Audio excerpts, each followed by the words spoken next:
Welcome to the Revenue Builders Podcast, a weekly show featuring B2B sales leaders and executives. Hosted by five-time CRO John McMahon and Force Management co-founder John Kaplan, the show goes behind the scenes with the people who have been there, done that, and seen the results. If you enjoy our content, please subscribe, rate, and review the show to help us reach more people. Revenue Builders is brought to you by Force Management. We help companies improve sales performance, executing the growth strategy at the point of sale. Find us at forcemanagement.com. Enjoy today's episode. So Patrick, you've worked and you streamlined your own customer engagement process. And why don't you tell us a little bit about some of the changes that you made to, let's say, the traditional engagement process? Sure. So I think we all believe sales process, medic, command of the message is super important for any org. That's really internally facing. So how do we take that stuff and have a well-orchestrated process that we communicate to the customer early on in the sales process so they know exactly what steps we're going to engage them on, so they can understand the time, energy, and resources on their part. I think one study that really has stayed with me, and John, I probably actually picked this up from one of the force management trainings, was a study that CEB did, who wrote the Challenger Sale. So 53% of buyers select a vendor based on the buying process they go through. So why wouldn't we want to control that in the best possible way we could? And it's beneficial both externally and internally, right? So externally, the customer wants to know that they're dealing with a professional vendor. And we articulate the process from the first meeting to what I call value-based results and all the necessary steps in between. So for the customer to get educated, we can allow, to have thought leadership with that. They feel very good about it, that we're a professional organization and that they know exactly the steps and the energy and resources that they're going to have to commit to. So this might sound like a rhetorical question, but maybe it's more than just, and the reason I'm asking, it's probably more than just that study that you reference is why you think it was important to share every step of the process with the customer. Sure. Again, it's a recipe for them and us to jointly engage on. Mm-hmm. So we're always in lockstep. And for them, it's also both for the vendor and the prospect, there's go-no checkpoints, right? So if we get to the second step, which would be more technical oriented about our solution and architecture, if it's not a fit, why are we both wasting time doing that, right? If we get to the third step, which in my company is called an external data workshop, if they're not willing to commit to it and they won't get the key stakeholders in the room, we can both walk away and say, fine, not a fit, timing's off, budget's not there, etc. Now, when you first lay it out, because, when you lay out a long process to certain buyers that you think might be qualified, inside an organization, you get certain objections, which you probably want to hear, which are maybe red flags, but also maybe good red flags to tell you you're dealing with the wrong person, especially if that customer tells you that the process seems too long and it's too onerous. And let's just, get to the demonstration and we can decide whether or not we want to buy your product. So are there certain, good red flags that you hear that tell you, hey, I've laid this out and I thought I was dealing with the right person, but I'm dealing with the wrong person? I think it's what's in the process and what you articulate. So it's got to be value added, right? So mine's not overly cumbersome. It's about 7 steps. Obviously, there's meetings that happen in between that. But I've yet to hear a prospect not want to buy into a BVA or a business value assessment. So if we get that far, we can jointly collaborate on a business case that has quantifiable metrics that they can go back take to their CFO or whoever the EB is to do that, right? So I think if it's well orchestrated and you got to put a lot of thought into it, I really hear objections. And if we're doing our job on the first meeting or first, part of the sales process, and we're doing the right discovery and trying to quantify the pain and laying out the the problems and what we do, generally we're progressing that forward, and no one's going to be after the first meeting too much, right? And if they are, that's fine. I'd rather get out early than waste time and have deals stagnant and no, for sure. That's why I asked the question. Usually sometimes you see some customers where they want to be the single point of control. And what I like about your process, which we'll get into, is that it identifies the fact that you're going to need other stakeholders and other information from other parts of the company in order to move through this process. So it just almost informs this person that's trying to control you that's not going to go down with the way we want to, we'd like to engage with you. Right. Absolutely. How,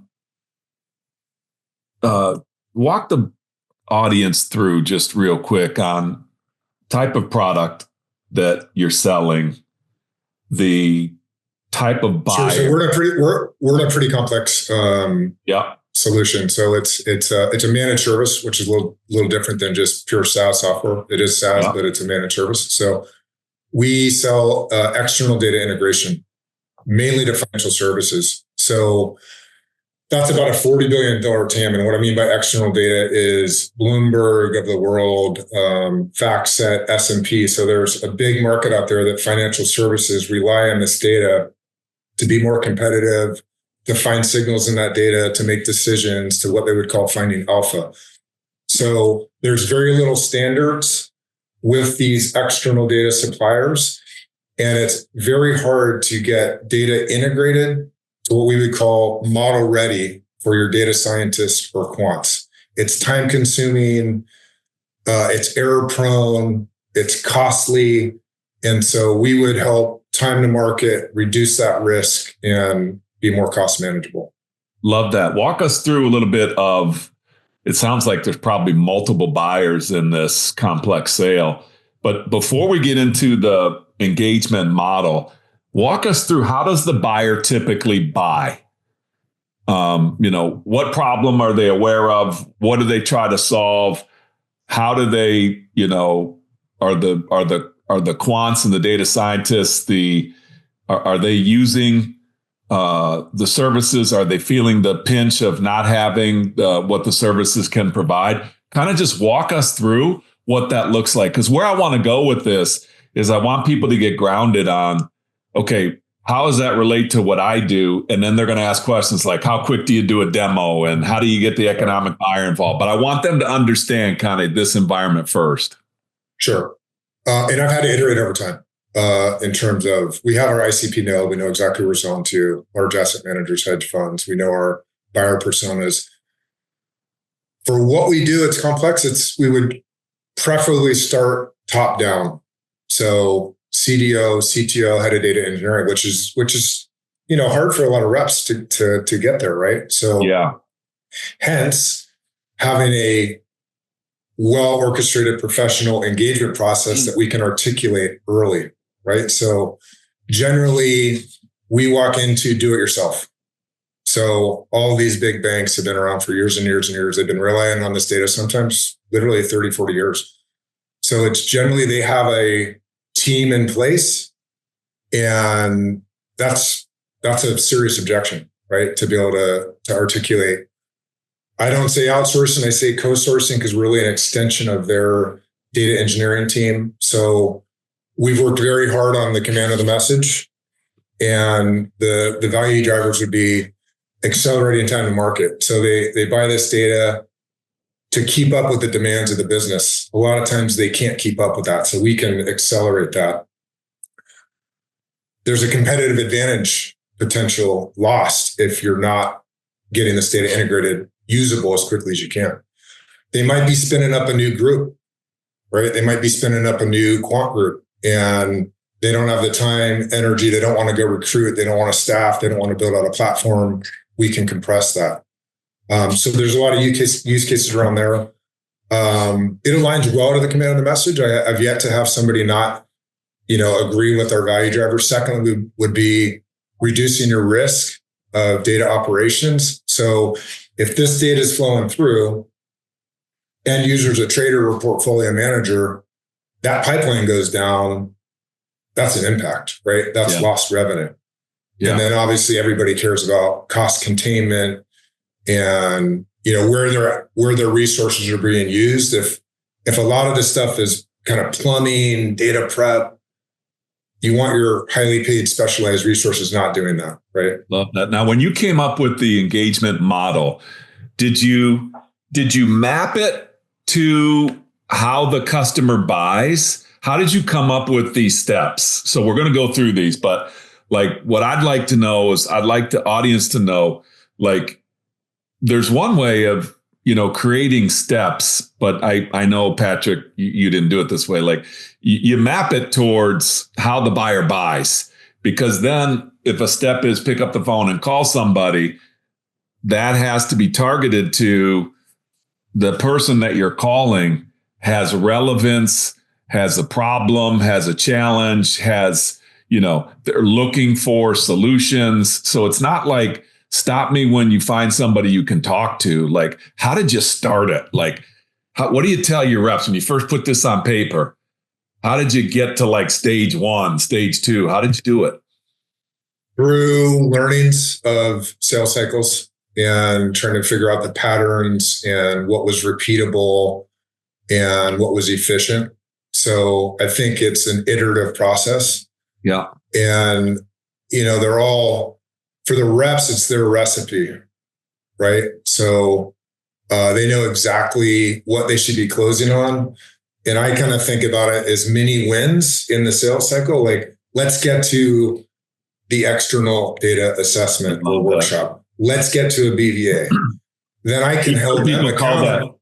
We've heard people call that win the stage. I love that concept. Right. JP, I heard that from Rubric, right? Which is great. Yeah. So, and then I can hold them accountable. Well, 3 BVAs a quarter, 3 EDAs, because that's a leading indicator of progressing the pipeline and getting to the outcome that we want. Yeah. Right. Okay. And there's nothing worse. You guys know this. Some of this is just remedial, but when you're in a meeting, let's say you have a very good first meeting and the prospect says, great, what's the next step? And the AE and SE look at each other dumbfounded. That is not a good scenario, right? Like none of us want that. Or, SE, AE, team 1 and team 2 are at the same stage in their sales process and they both say different things and they're deviating. That's not good either, right? So. Yeah, it gives you control. Johnny and I often talk about this, is that elite sellers look for ways to empathetically take control of the sales process and the customer is good about it. Yeah. Huge. So, that's basically the challenger sale methodology, which I think any world-class sales team has that somewhere in their DNA. Yeah. Whether they adopt that fully or not, but it's definitely teach tailor control is a big thing. I think with this process internally too, it's cross-functional. And with a complex sale, it's not just the go-to-market team. It might be product, it might be operations, support, customer success. Everybody has to play a part. It's a team game, right? Now, how do you delineate in your sales process? And then, Johnny, I know you want to take this somewhere, like whether you're going to dig into each stage, whatever. Just like what you just said, everybody's got to know who's doing what when. What I love about elite customer engagement processes is that you almost earn the right to engage a Patrick or to engage what I call the 100-pound brains, because you've done the certain things beforehand. And this, the impact of these things are, a lot of companies, they wear out what I call their 100-pound brains they're on every call, they're doing all the demos and they're unqualified in there. So how do you take it to the next level where it says, okay, who's doing what when? So what are they doing? Who's doing by stage? How do you get it to that level? The thing we're talking about is customer facing. Yep. There's obviously an internal sales process, which you guys are very familiar with. Yeah. Whatever you want to call it, pre-qualified, qualified scope, technical validation. all of those steps are well orchestrated in terms of what you need to accomplish per stage and who's doing what and what the criteria is to exit into the next stage. So that's an internal facing thing that I've got to get very good alignment on, which we do. And then that translates into the customer facing process. But all the underlying things of the customer facing process are internal. Medic, sales process, command of the message. So, and I'm assuming this feeds right into your forecast. So if somebody tells you I have a deal, we are here, where does the customer think they are? And they're looking at your customer engagement process. They think they're at, the BVA or what have you. You probably have percentages that say if we're at this stage, the customer agrees we're at this stage, then we have X probability of. So I think I just want to make a comment here that like this is the gift that keeps on giving. You map it to how the customer buys, because sometimes these things are totally off base. I see them and I say, okay, walk me through how your customer buys. And it's like they got a demo in the 5th stage or something. And the customer's asking for a demo in the first time the BDRs are getting a hold of them. So there's a disconnect. And then the second thing is that I look for is who's doing what when, including the customer. Like including the customer, there's activities for the customer to exit certain stages. And then it's tied right into a forecast. And I think this is very, very powerful when people do it that way.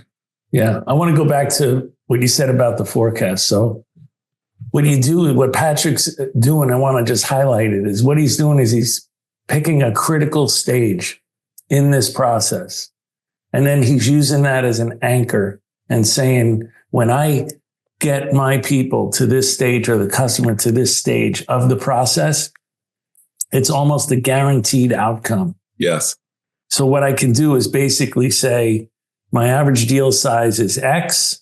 I got 5 of these that are happening right now.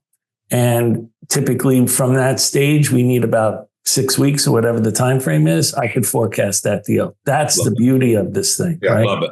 Now, and then John, go ahead. Sorry, Patrick, go ahead. I was going to say per stage, and I'm sure a lot of your CROs do this. I want to time bound that. I want to know how long should I be sitting and qualified?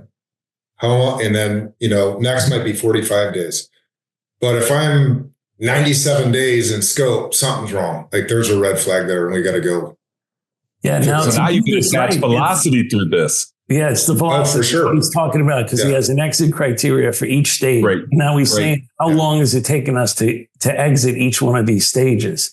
And so that he can have a historical analysis of that. Now, the key thing that I think you'll probably emphasize, so I'm just kind of leading the witness, is to have an anchor in your process.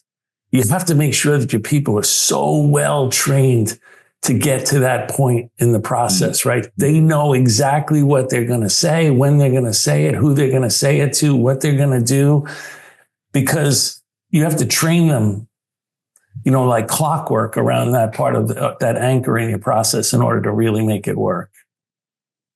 100%. And Patrick, talk a little bit about what that anchor is. What is that anchor for you guys? Is it the BVA? Is it the EDA? I would say EDA is a critical step. Okay, let's back up and kind of walk the audience through, how do you get to the EDA? What is the EDA? Why is it different? Why is it good for the customer and that kind of thing?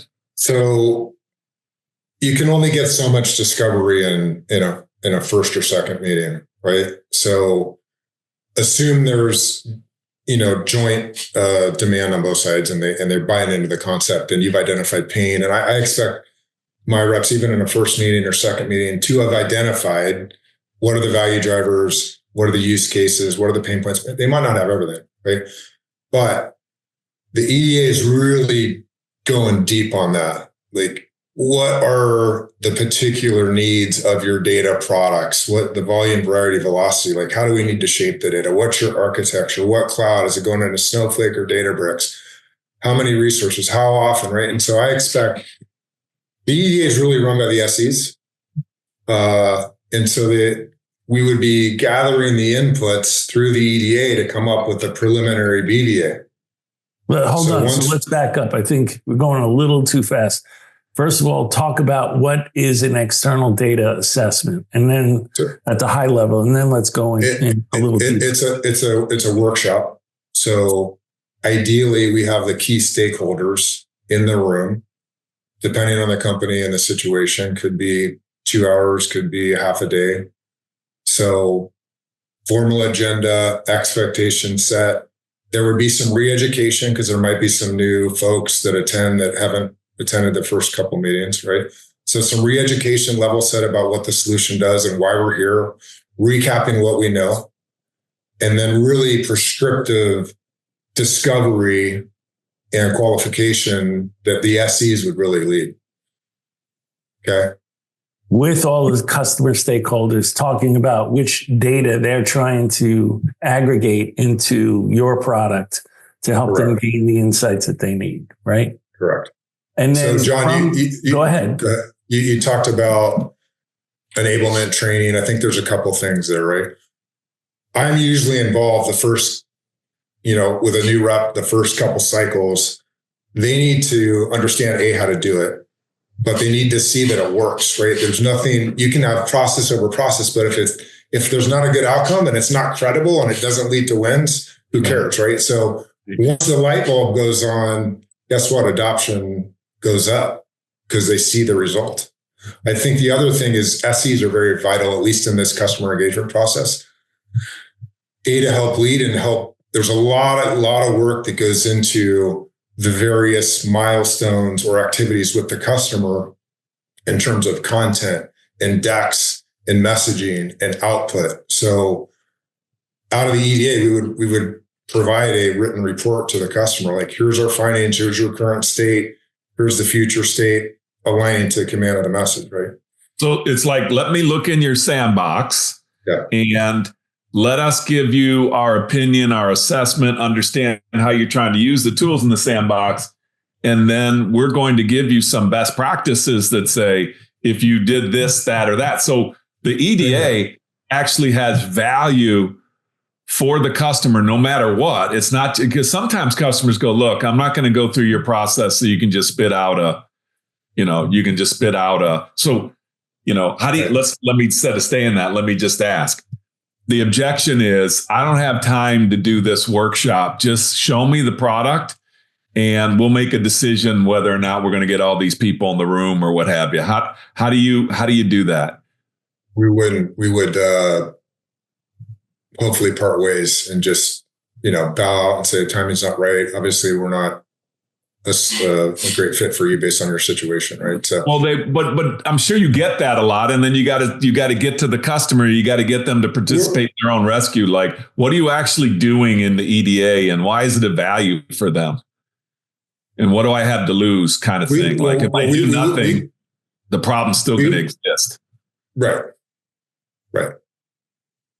This is going back to what I said in the beginning, where maybe you're also dealing with the wrong person at the customer site that's not buying into this process, right? So that could be a telltale sign that maybe you need to go somewhere else inside the organization. But do we catch that in the process?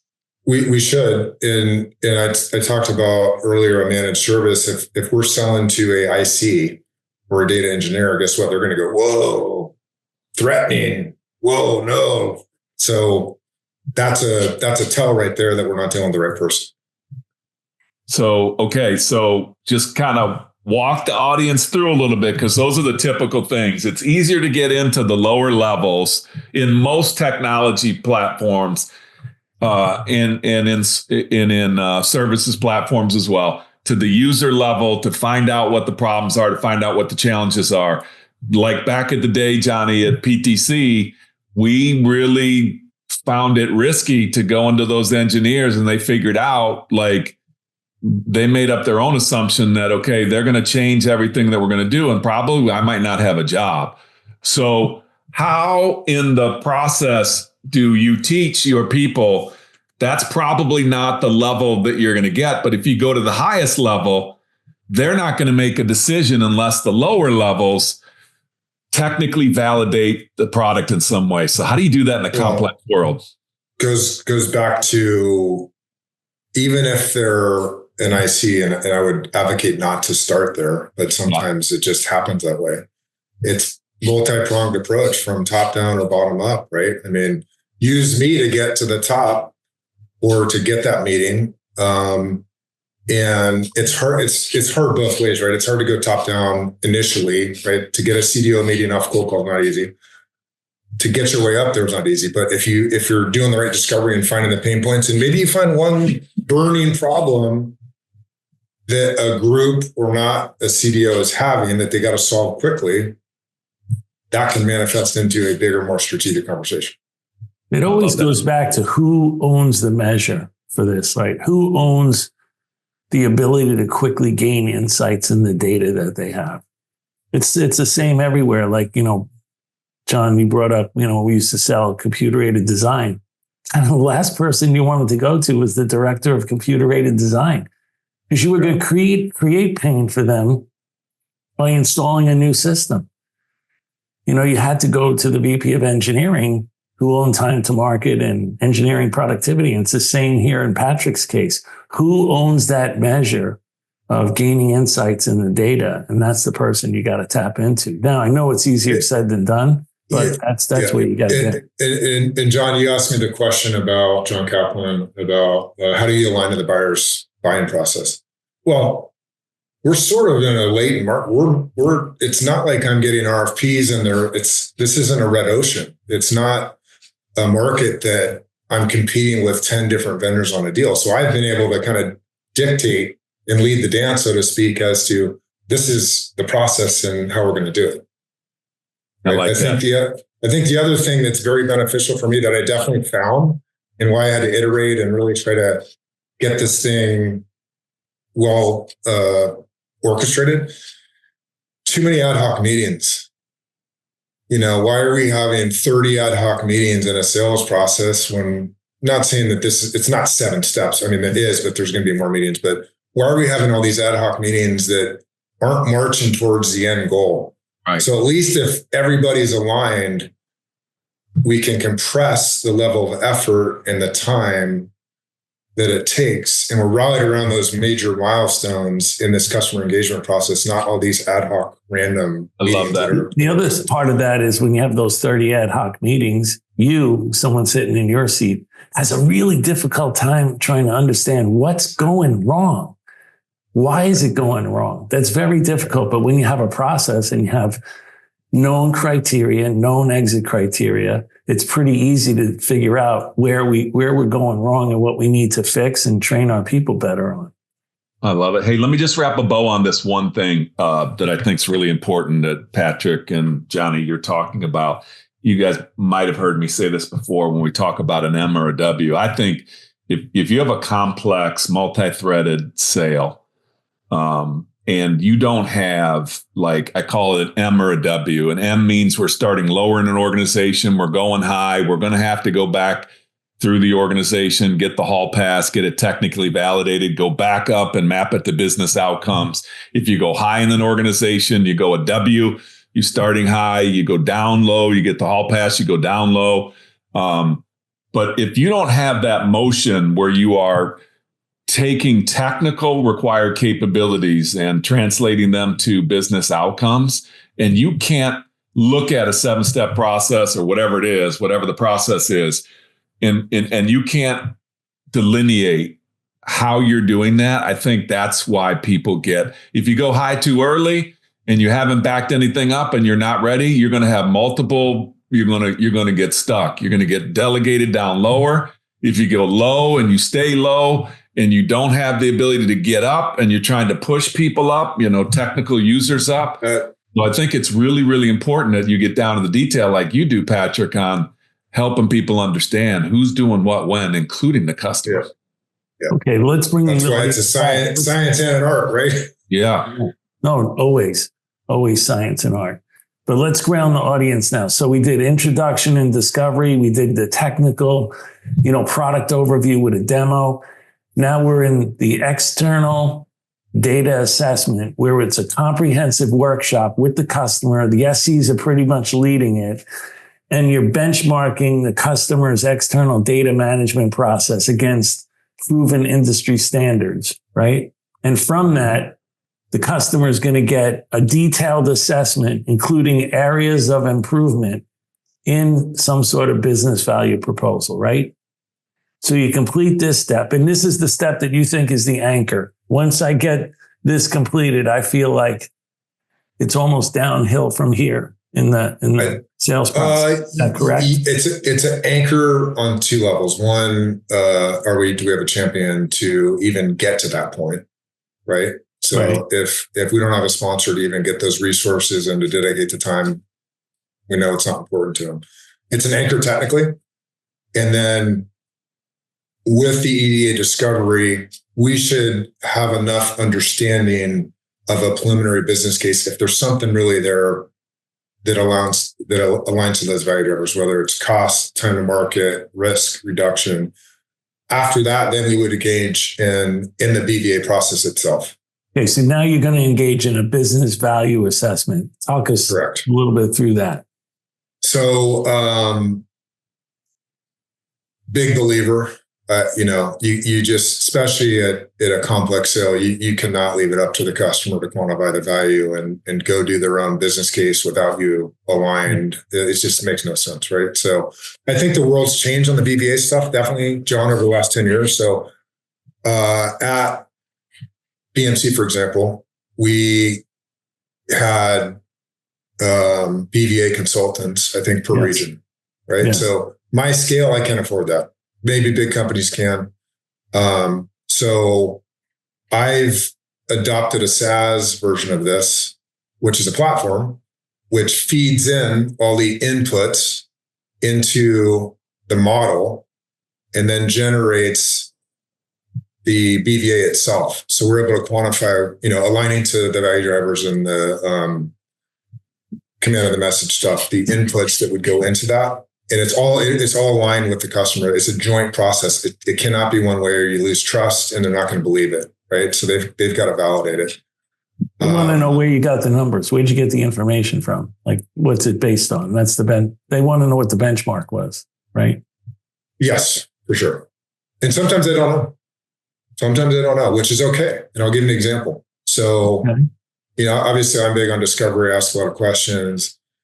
Hey, customer, tell me the last time a pipeline went down and a trader couldn't trade. Could you help me quantify the value of that? Like, what does that mean? And they don't, it's a gotcha. They don't know, which is okay because we can land on some level of assumption, but we know it's a problem.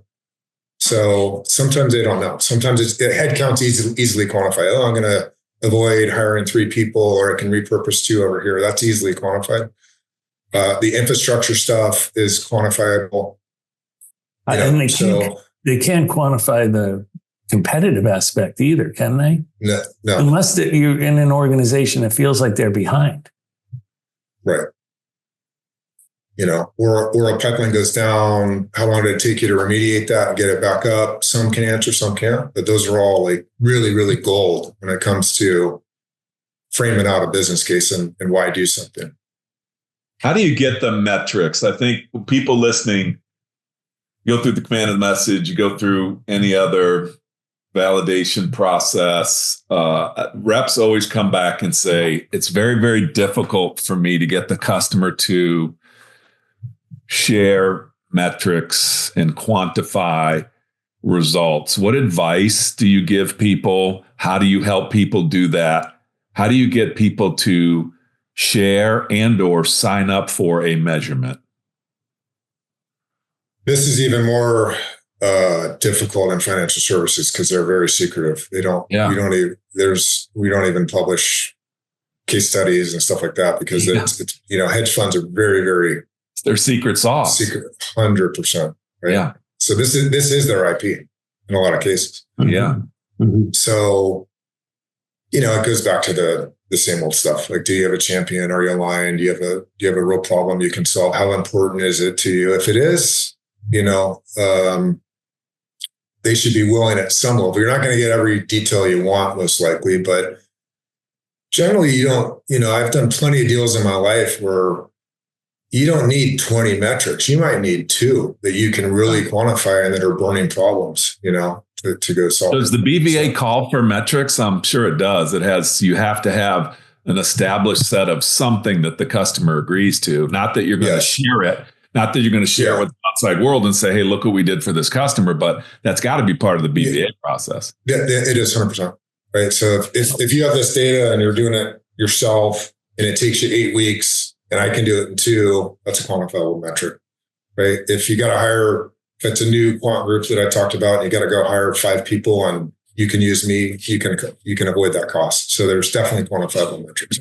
And what about when you're doing the external data assessment? Aren't there metrics that come out of that?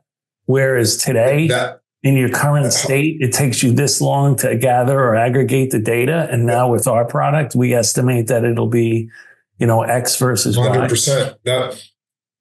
That's why I use that as an anchor point, John, because I can use the findings from the EDA to start feeding the BVA. Mm-hmm. Yeah. Right. I want to go back to that, external data assessment. In that meeting, there must be some people that really rise up as champions and people that also show their cards as far as potential enemies in the meeting. Absolutely. Yeah. Give us an idea of how an enemy would manifest itself in like an EDA. Is it somebody protecting the productivity that says, do it myself, already have this all figured out, no problem, no need for it, blah, blah, blah. And how do you coach your reps? Because that's got to be common in do it yourself. You're fighting against an internal productivity aspect. If you don't map it to, like, I always like to say to myself, when people say that, I'm saying like, look, it's their best thinking that got this meeting set up today. Meaning, like, I'm here for a reason. We're talking because they can't do this. It takes some zinger questions. Like, walk me through the last time a pipeline went down and how did you handle it and what happened and what was the impact and who cared about it and why'd they care about it? Right. Yeah. Right. Awesome. I think the aha moment typically is also when they figure out that they're not the only ones with this issue, is when they open up, right? When they open up and when they figure out, hey, we're not the only ones with this type of issue. This looks like a really good potential solution. So you did something to show them that, we have a little secret sauce here that you don't have. And maybe you don't want your competitors to have it either. So you might want to listen up a little bit. But I think that it's very typical for customers to believe that they're the only one with that issue. So you have to do something as a salesperson to prove to them that they're not the only ones with that issue and that you have something special to make that problem go away. And they certainly don't want it in the hands of their competitor and them without it. So important part about the BVA. So yes, the final BVA is deep in the process. However, we figured out how to use that to prospect or to so you can have a template and you can research the company based on industry metrics and use that as a door opener. Maybe one slide. So you're talking about parts of a BVA before you even get to a customer. Yes, you can unpack it, or you can have a first meeting and you've got some level of discovery, right? Value drivers, here's the current state, future state. We can quickly create a value hypothesis, which is a very lightweight BVA, to get them engaged, and that will help you get to the next step. So it's interesting. I mean, the world's changed a little bit, but it's not just this big bang BVA at the end. You can use it in your prospecting and discovery and to progress your deal along. And that's why I try to put the anchor of value-based results at the end. Like that is what we're both jointly after. Yeah. And a lot of times it's not just asking the customer questions. Sometimes you're actually leading the witness and letting them know that you've done this before at other organizations, because you can say, look, Patrick, so thanks for sharing that information. But, a lot of our other customers have this other issue, and you walk through what that issue is. That's giving them insight that you've actually solved that problem before. And you say, have you ever experienced anything like that? Oof, that starts to really open them up. I think the other thing that's important when you do these when you do these engagement models, you do sales processes and buyer scenarios. Like, I think companies just miss it sometime. Like, you have to tap into curiosity. Should be a part of any profile. If you're going to sell in a complex world, you have to be curious. And you have to tap into that curiosity. Like, I remember going to PTC. I wasn't an engineer. I didn't really understand design through manufacturing. They had an unbelievable sales process and a client engagement process up through a validation event, which was just benchmark for software. It was fantastic. But I really didn't understand. At first, I was just being a seller trying to get from one step to the next step. And the company did such a great job of having me stop and stay in a step and say, do you understand why this is a big deal for the customer? Like, do you get it? Tell me why this customer's so excited about the demo that they just saw. And I'd be like, well, and I really didn't understand this bidirectional associativity or whatever. But when they showed me what the alternative was, I couldn't believe it. I'm like, you got to be kidding me. Like, they can't make changes down here. They can't do that. And they're like, yeah, they can do it, but it'll cost them weeks and months. And so I would encourage people. That's why you sold a lot, right? I mean, yes. The vast majority of reps sell on features and functions and stuff. They don't really are inquisitive and understand the business problem and the impact of the company. And that's. But I would just say, like for CROs, like you're doing, Patrick, make them stand in the moment of the customer's pain in the stage, so they really, really understand it. And if they can't articulate it, sometimes the best examples are where you go and you use your BVA or you use your engagement model and you validate it with an existing customer. Say, hey, we just kind of want to walk this through. This is what we're doing with our clients or what have you. Kind of walk us through. Is this, and you're validating it. And I like new people to be able to go to existing customers and walk through their engagement model, walk through their EDA and their BVA and have the customer say, yeah, without that, we would have had a difficult time, blah, blah, blah. That makes sense. So that's a great point, John. So this BVA configuration was a project. It took me a long time. I mean, it wasn't a week. It took a lot of effort, probably a 3-month sprint to get everything dialed in. So very critical for renewals too. Hey, let's go do a BVA to quantify our relationship and the value have been getting from us, to defend the renewal and justify it, but it's also an expansion opportunity, right? We're going to uncover other areas. So it's not just for net new prospect. It should be for quantifying the relationship and the metrics of renewals too. Amen. Yeah. What else would you add to so you're done with the BVA, you have it in your hands, and who are you going to show it to? And what type of buy-in are you going to ask for at that moment? That would be definitely the EB. Some of these big banks, are we going to get the CFO? Probably not. But definitely the line of business champion or whoever's going to write the check.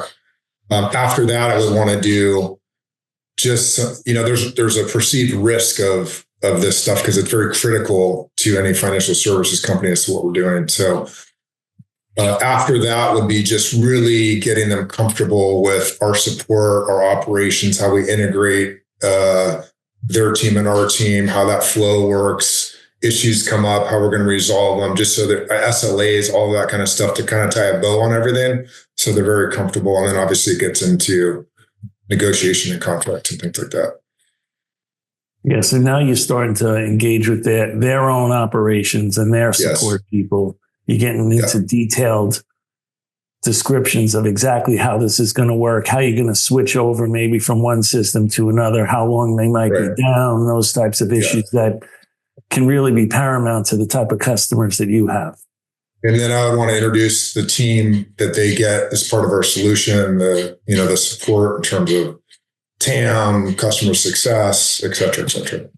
Now, with these EDAs, with these events, I'll call them, I know it's a process, it's not an event, but you have certain milestones here, which I really like. Do you have the ability to bring people with power and influence, i.e., back in the day when we did even validation, we called them validation events, which were really demoing the technology against their real live processes and products and what have you. does this allow you, by putting these in, to like attract important people inside the company, to just give them visibility? I'm not going to want you to watch a demo. I'm not going to want you to, I just want you to understand the process. Like, we're looking at all of your critical documents and data, and I want you to kind of hear what they're struggling with a little bit. They don't have to come prepared with the data. Do you do that to get like EBs and people with power and influence involved earlier? And how do in an ideal state, for sure. And again, it's a test of your champion if they will bring that person to the table. I think sellers just miss a huge area of opportunity. Like, how awesome is it to see your people, Mr. and Mrs. Customer, working on big, powerful problems and issues and going through and rolling up their sleeves, and you bring an AB in, you're not asking them to make decisions in that meeting. It's like, listen to what your people are struggling with, and you're feeding in like, we have solutions for this, and we're going to turn around this proposal or what have you. Sometimes people they do these things, and it's like our technical people with their technical people completely missed an opportunity to get business involvement. Does that make sense? 100% makes sense. Now, Patrick, when you get to the operations and support part of this after the BVA, are there new people that show up and try to say, whoa, hold on a second, I don't know if this is going to work? Or do you have enough momentum with the right champion? We're in a bad spot if that's the case. There shouldn't be any major surprises at that point. It should be landing the plane, getting them comfortable, putting a bow on it. Okay, so everyone's getting in line at that point. Yeah. Yeah. Then what do you do? Finalize all the implementation and operations issues that you have to do in a final, business case? Yeah. Contracts, BVA proposal, alignment there, and then obviously commercials and the legal end of things. Now, does your process stop at the onboarding and implementation, or does it go like in terms of go to market? I'm assuming you have an expand, right? After we do. So we have a operations team that the technical account managers who are responsible for the deployment are under. Yeah. But my team definitely stays involved. It's not a handoff. It's definitely a collaborative thing. We need to be completely aligned, both as the solution's getting deployed, but does your team get paid for the renewals? Yes. I don't have we're not in a situation where I don't have a carve out renewals team now. They get paid on renewals and expansion. Huh. And then this thing gets past the procurement. And do they try to play the beatdown game after you've done an external data assessment, business value assessment, CFO ready business case, operations and support overview? Do they try to do the beatdown? Yeah.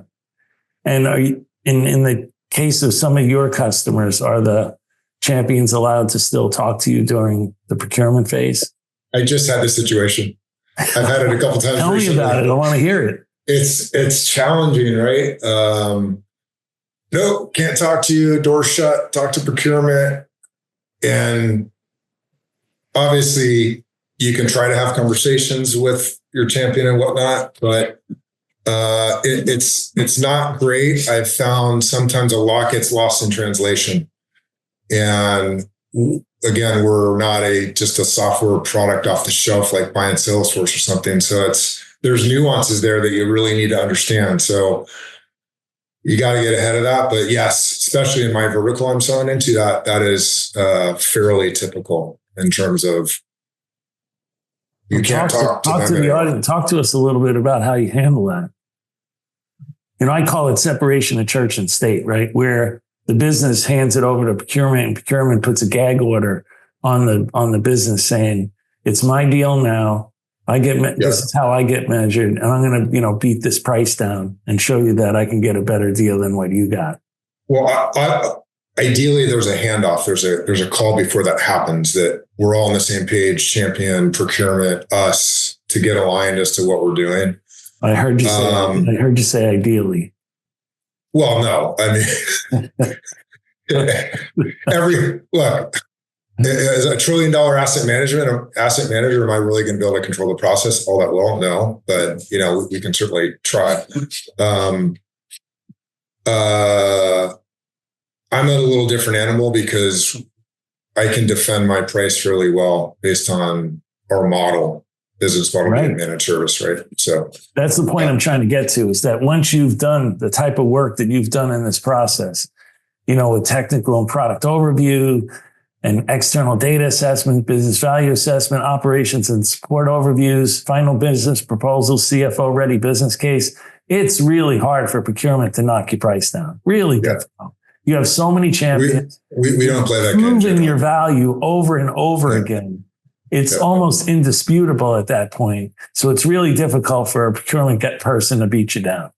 Yeah. So guys, that's the main point I'm trying to make. It is a great point, and it's one that the listeners just have to sit with it for a second, because people get tripped up on it every single day. It's like, if you truly have a champion, which means you gotta go back to him. Which means that champion has a vested interest in the success. There's something in it for them. What you do matters. I used to call it the alligator arm speech. I'd go to the champions all the time and say, hey, look, we're going to go to procurement. We are going to follow your processes to the T and blah, blah, blah.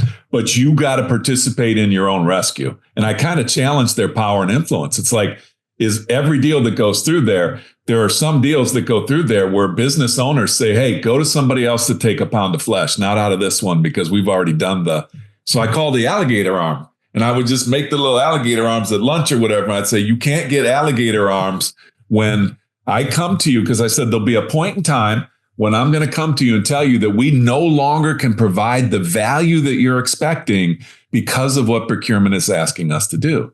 And I know we're joking about it a little bit, but it's a very professional conversation. Very professional. So it's testing your champion earlier with alligator arm conversation. More detail to follow. Love it. Well, Patrick, the people you recruit to do a sale like this have to be people that are pretty well experienced in enterprise sales. You're not taking somebody that just was an SDR 2 years ago and putting them in a sale like this. You want to talk a little bit about some of the skills or knowledge or traits that you're looking for when you're recruiting? It's a great question. And this is a tough profile because it's not the average everyday software seller. Mm-hmm. And I recruited a few of those folks when I first started, and it was a very hard learning curve. So the financial services were deep. One of my guys is an ex-trader. He is so credible when he's in these meetings. He's got financial services experience, data experience, software and cloud experience. So that's like a very narrow profile, right? Yes. So I gotta be, I know. So it's hard, right? And layer on top of executive selling, and we're going top down. So, as I scale, we'll go lower into the market, which would lead itself to more up and comers that I can really coach and put this process in place, and they have the recipe and they're good prospectors and all that stuff. But this is a harder profile. We all know recruiting is paramount, and it's super, super critical. I really tried to figure out that profile and more than that. Like what's this person's, who they get trained by? Mm-hmm. Everybody is medic. Every resume I get says medic. Sure. Right. First 5 They say they do. I can't tell you how many times the first 5 minutes of an interview, I go, tell me what medic means. Go through every letter. And they get to number 2 and they can't do it. And I'm like, you're full of it, right? Yeah. Happens. But who they learn, what pedigree, what their ASP was. If it's a 30K seller ASP, not a fit, right? How complex is their sales cycle? How long? Who are the buyer personas? What verticals? So it's hard. I also have to assume if they've never done a BVA before, that's a critical aspect that they have to have in their bailiwick, because just doing a BVA and doing it the right way and herding all the different stakeholders, putting all that information together, that's not something that's easy. I've tried to dumb it down, John. Like I've tried to dumb it down. Like, here's the inputs. Here's exactly what you need to go gather. Here's what you need to ask. Here's what feeds the BVA. So that's not a huge learning curve. Obviously, positioning it and getting the right level is, but yeah, it's then let me add. Then adding, run based upon the meeting that you said happens with the external data assessment and all those different stakeholders in that room. That's somebody that has, really good experience at controlling the room and getting all the inputs. That's not very easy for most people to do. Mm-hmm. Yeah. Yeah. Once you do it, like you said, once you do it once and you get through it, wow, yeah. I'm sure that you got a huge boost of confidence and you're able to do it again. Yeah. How many reps do you have, Patrick? Just I'll say I don't want to get into the say Series B. Yeah, we're not, not a ton of reps. The point I wanted to make to listeners is Series B, putting processes in place is going to help you recruit. It's going to help you coach and develop. When you're going to bite the apple, like you got to bite the apple. And my hat's off to you. I know you didn't have a lot of reps, and I know that, but putting the process in place is the hard part. And once you get that in place, the benefits come. Really difficult to do it late. It's really difficult to do it late. It's so hard, and I've seen that a lot of times, but it's a lot of work to do this at this stage. A lot of work, right? Because every one of those various milestones is a project in itself to get, it's not easy to go build out that BVA or EDA or even the technical presentation. I mean, you got to really be dialed in on the content and the collateral and all that stuff. But it's going to pay off because once you've been through 100%, have all the scars of experience, no one's going to throw a fastball by you anymore. And you're going to be able to teach other people how to do it, how to do it easier. Yeah. And what happens is this stage, you guys know this, you come in and you're worried about forecast and pipeline, and you never slow down to set the proper foundation, and it's going to catch up to you. It is, because once you get to scale, none of that stuff's going to be figured out. Yeah. Yeah. And no matter where you are and what stage you are, these processes are going to change. They're going to tweak. The customer's going to change. New buyers are going to get involved. Competition's going to get involved. But when you have a foundation of an engagement model, an assessment model, and those types of things, you can tweak those. When you're constantly paying checkup, it's just brutal. So hats off to you. Well done. Yeah. Now, next level is enabling the channel to do this stuff. Yeah. Yeah. Right? So we're partners with Google and et cetera, other cloud players like that. And getting them aligned, and at least the value we have and the process we go through is important too. Mm-hmm. Everybody's willing to be led. I love this. Everybody's willing to be led, provided you can take them to a place they can't get to on their own. That was always my advice to channels or people running channels. They'll do anything that you ask them to do, provided that you can take them to a place they can't get to on their own. There's value getting created for them. That process that you're asking them to do actually gains them more money, more revenue, more stickiness, or what have you. And it's a pretty simple value equation. Right. Well, it's credibility too, John. I mean, when I was at Cloudera, we were at scale. We're a big brand. We had 2,000 ISV partners. Yeah. I could pay attention to 3 that I trusted and had their act together and that were going to add value. Right. So, yeah. Patrick Ball, like Johnny said, hats off to you.